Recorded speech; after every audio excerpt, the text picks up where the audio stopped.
The area now called Quenemo was originally part of the vast Osage Nation territory, used for hunting and seasonal camps along the Marais des Cygnes River. In 1825, the Osage ceded the land to the U.S. in a treaty, opening it to white settlement.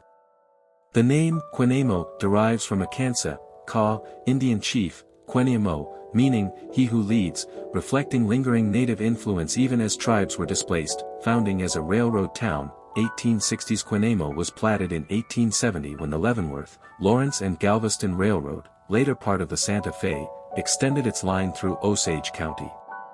The town site was laid out by the railroad's land company on the farm of John P. Thomas.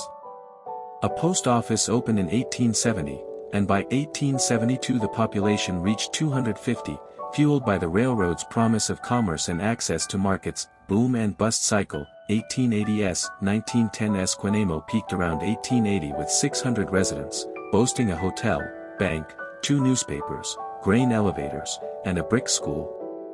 The 1883 arrival of the Kansas City, Emporia and Southern Line created a brief railroad junction boom. However, drought, the 1893 panic, and the railroad bypassing newer towns caused stagnation. By 1910 the population had fallen to 492.20 th. Century resilience and decline. 1920s, 1970s. The town survived the Great Depression with WPA-built sidewalks and a 1938 gymnasium, still standing. The 1951 flood devastated the business district, destroying 14 buildings.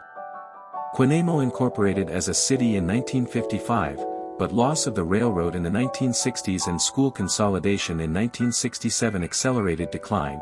The 1970 census recorded only 413 residents. Modern Quenemo, 1980s, present today a quiet rural village of 290 people. 2020 census, Quenemo retains a post office, volunteer fire department, and the historic 1912 Melbourne State Bank building, now a community center.